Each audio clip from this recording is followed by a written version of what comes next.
जय गुरु जी, शुक्राना गुरु जी, मेरी प्यारी संगत जी। गुरु जी के आशीर्वाद से कितना प्यारा पाठ चल रहा है, शिव पुराण का पाठ। जिसने शिव पुराण का पाठ पूरा सुन लिया ना संगत जी, उसके घर में बरकत इतनी हो जानी है ना, उसका हर सपना पूरा होगा।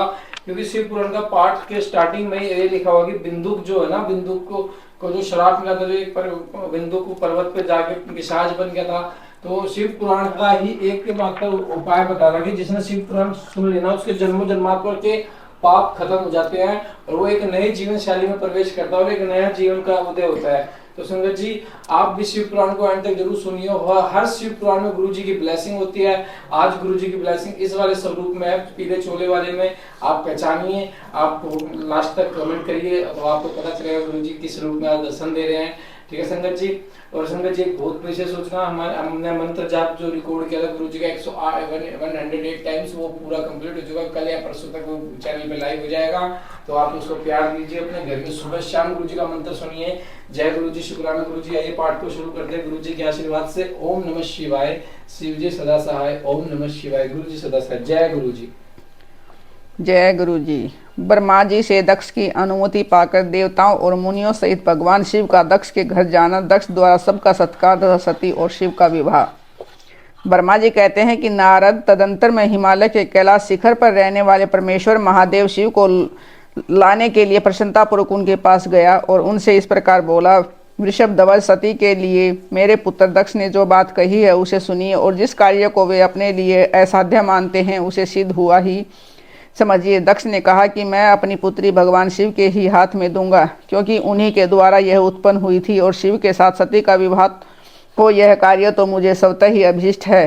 फिर आपके भी कहने से इसका महत्व और अधिक बढ़ गया। मेरी पुत्री ने स्वयं इसी उद्देश्य से भगवान शिव की आराधना की है और इस समय शिव जी भी मुझसे इसी के विषय में अन्वेषण कर रहे हैं, इसलिए मुझे अपनी कन्या अवश्य ही भगवान शिव के हाथों में देनी है।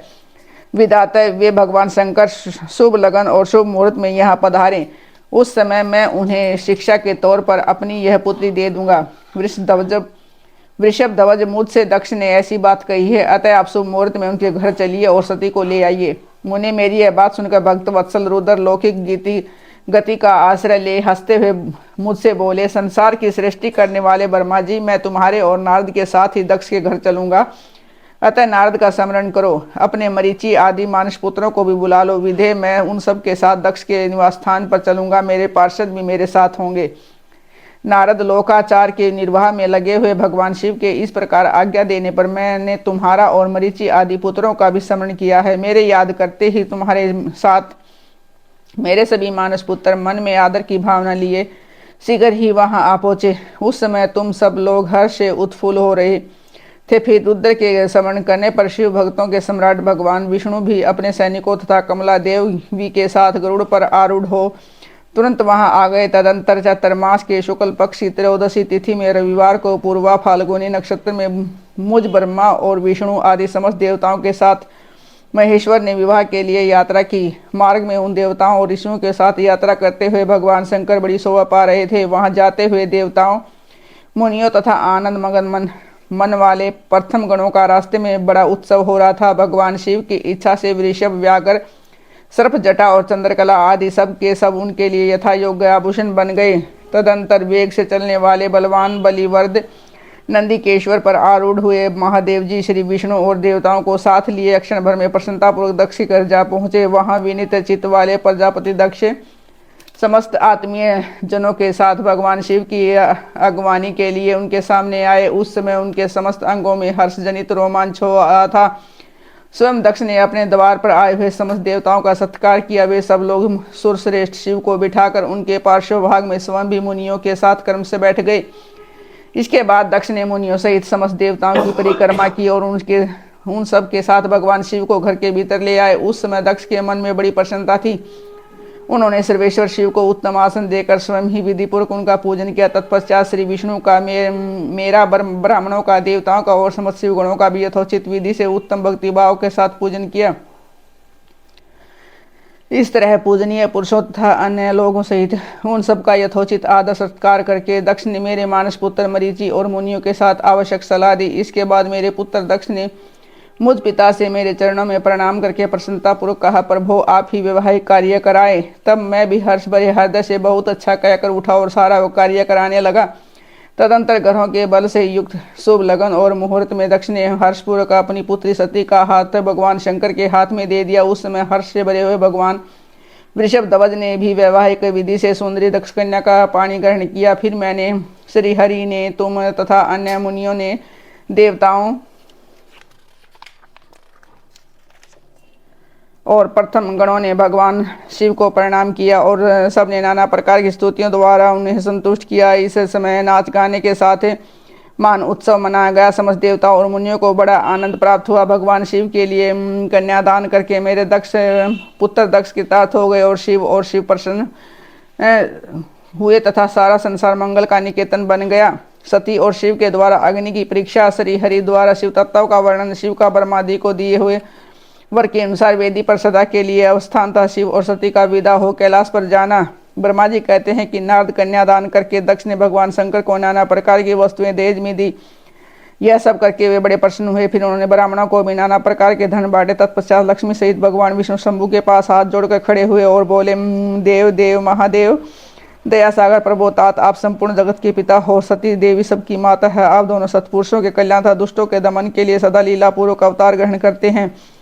यह सनातन श्रुति का कथन है कि आप चिकने नील अंजन के समान शोभा वाली सती के साथ जिस प्रकार शोभा पा रहे हैं, मैं उससे उल्टे लक्ष्मी के साथ शोभा पा रहा हूँ। अर्थात सती नील वर्णा तथा आप गौरवर्णा हैं, उसे उल्टे में नील वर्ण तथा लक्ष्मी गौरवर्णा है। नारद में देवी सती के पास आकर गृहस्थ स्त्रोक्त विधि से विस्तार पूर्वक सारा अग्नि कार्य कराने लगा। मुझे आश्चर्य तथा ब्राह्मणों किया गया। शिवा और शिव ने बड़े हर्ष के साथ विधि पूर्वक अग्नि की परिक्रमा की। उस समय वहां बहुत बड़ा अद्भुत उत्सव मनाया गया। गाजे बाजे और नृत्य के साथ होने वाला वह उत्सव सबको बड़ा सुख जान पड़ा।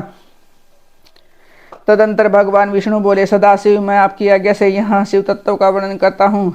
समस्त देवता तथा दूसरे दूसरे मुनि अपने मन को एकाग्र करके इस विषय को सुने। भगवान आप प्रधान और अप्रधान हैं, आपके अनेक भाग हैं, फिर भी आप भाग रहित हैं। ज्योतिर्मय स्वरूप वाले आप परमेश्वर के ही हम तीनों देवता अंश हैं। आप कौन हैं, मैं कौन और ब्रह्मा कौन है? आप परमात्मा के ही ये तीनों अंश हैं जो सृष्टि पालन और संहार करने के कारण एक दूसरे से भिन्न प्रतीत होते हैं। आप अपने स्वरूप का चिंतन कीजिए। आपने स्वयं ही लीला पूर्वक शरीर धारण किया है। आप निर्गुण ब्रह्म रूप से एक हैं। आप ही सगुण ब्रह्म हैं और हम ब्रह्म, विष्णु और रुद्र तीनों आपके अंश हैं। जैसे एक ही शरीर के भिन्न भिन्न अवयव मस्तक, ग्रीवा और नाम धारण करते हैं, तथापि उस शरीर में वे भिन्न नहीं हैं, उसी प्रकार हम तीनों अंश आप परमेश्वर के ही अंग हैं, जो ज्योतिर्मय आकाश के समान सर्वव्यापी एवं निर्लेप स्वयं ही अपना धाम पुराण, कोटस्थ, अव्यक्त, अनंत, नित्य तथा दीर्घ आदि विशेषणों से रहित निर्विशेष ब्रह्म है। वही आप शिव हैं, अतः आप ही सब कुछ हैं। ब्रह्मा जी कहते हैं कि मुनीश्वर भगवान विष्णु की यह बात महादेव जी बड़े प्रसन्न हुए। तदंतर यह विवाह यज्ञ के स्वामी परमेश्वर शिव प्रसन्न हो लौकिक की गति का आश्रय ले हाथ जोड़कर खड़े हुए मुझ ब्रह्मा से प्रेम पूर्वक बोले। शिव ने कहा कि ब्रह्मण, आपने सारा वैवाहिक कार्य अच्छी तरह संपन्न करा दिया है। अब मैं प्रसन्न हूँ। आप मेरे आचार्य हैं। बताइए आपको क्या दक्षिणा दूँ? सूर्यज्येष्ठ, आप उस दक्षिणा को मांगिए। महाभाग, यदि यह अत्यंत दुर्लभ हो तो भी उसे शीघ्र कहिए। मुझे आपके लिए कुछ भी दे नहीं है। मुनि भगवान शंकर का यह वचन सुनकर मैं हाथ जोड़ विनीत चित्त से उन्हें बारंबार प्रणाम करके बोला, देवेश, यदि आप प्रसन्न हो और महेश्वर, यदि मैं वर पाने के योग्य हूँ तो प्रसन्नतापूर्वक जो बात कहता हूँ उसे आप पूर्ण कीजिए। महादेव, आप इसी रूप में इसी वेदी पर सदा विराजमान रहे, जिससे आपके दर्शन से मनुष्य के पाप धुल जाएं। चंद्रशेखर, आपका सानिध्य होने से मैं इस वेदी के समीप आश्रम बनाकर तपस्या करूं, यह मेरी अभिलाषा है। चैत्र के शुक्ल पक्ष की त्रयोदशी को पूर्वा फाल्गुनी नक्षत्र में रविवार के दिन से भूतल पर जो मनुष्य भक्ति भाव से आपका दर्शन करे, उसके सारे पाप तत्काल नष्ट हो जाएं, विपुल पुण्य की वृद्धि हो और समस्त रोग का सर्वथा नाश हो जाए। जो नारी दुर्भाग्या, वंध्या, कानी अथवा रूप ही न हो, वह भी आपके दर्शन मात्र से ही अवश्य निर्दोष हो जाए। मेरी यह बात उनकी आत्मा को सुख देने वाली थी। इसे सुनकर भगवान शिव ने प्रसन्नचित्त से कहा कि विधाता, ऐसा ही होगा। मैं तुम्हारे कहने से संपूर्ण जगत के हित के लिए अपनी पत्नी सती के साथ इस वेदी पर सुस्थिर भाव से स्थित रहूंगा। ऐसा कहकर पत्नी सहित भगवान शिव अपनी अंश रूपिणी मूर्ति को प्रकट करके वेदी के मध्य भाग में विराजमान हो गए। तत्पश्चात सब जनों पर स्नेह रखने वाले परमेश्वर शंकर दक्ष से विदा ले अपनी पत्नी सती के साथ कैलाश जाने को उद्यत हुए। उस समय उत्तम बुद्धि वाले दक्ष ने विनय से मस्तक झुका, हाथ जोड़ भगवान वृषध्वज की प्रेम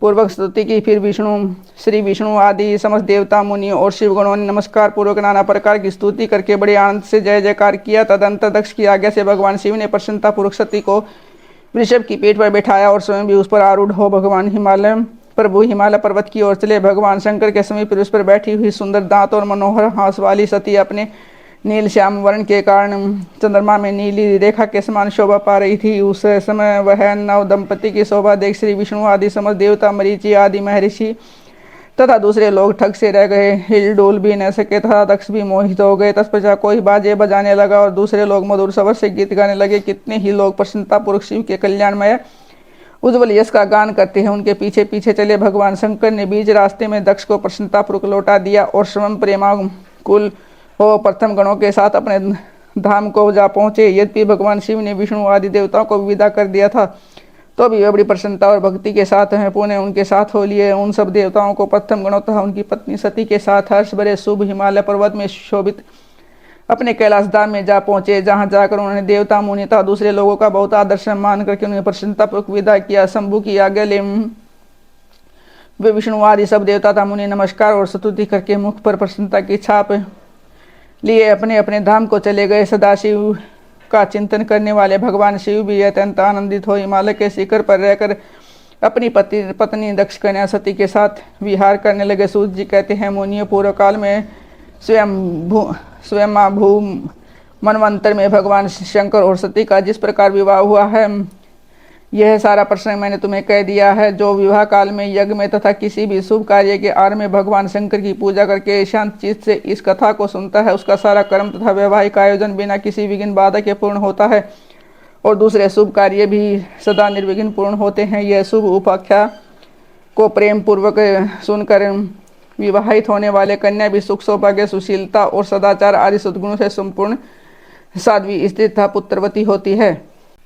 जय गुरु जी, शुक्राना गुरु जी, मेरी प्यारी संगत जी, गुरु जी का अनंत शुक्राना। आज का पाठ यहीं पे खत्म होता है और कल के लिए हम विदा लेते हैं। और संगत जी, कल के पाठ में बहुत अच्छी सी ब्लेसिंग मिलेगी गुरु जी की, जैसे आज के पाठ में मिली। आज छोटा दया सती का और महादेव जी का मिलन का पूरा विस्तार, जिसने यह पाठ सुन लिया उसके विवाह में कोई भी अड़चन नहीं आ सकती, हर चीज संभव हो जाएगी गुरु जी के आशीर्वाद से। बस मात्र आपको समर्पण करना है, गुरु जी के चरणों में अपने आप को सरेंडर करना है और गुरु जी का आशीर्वाद पाने के लिए इस पाठ को एंड तक सुनना है। जय गुरु जी, शुक्राना गुरु जी।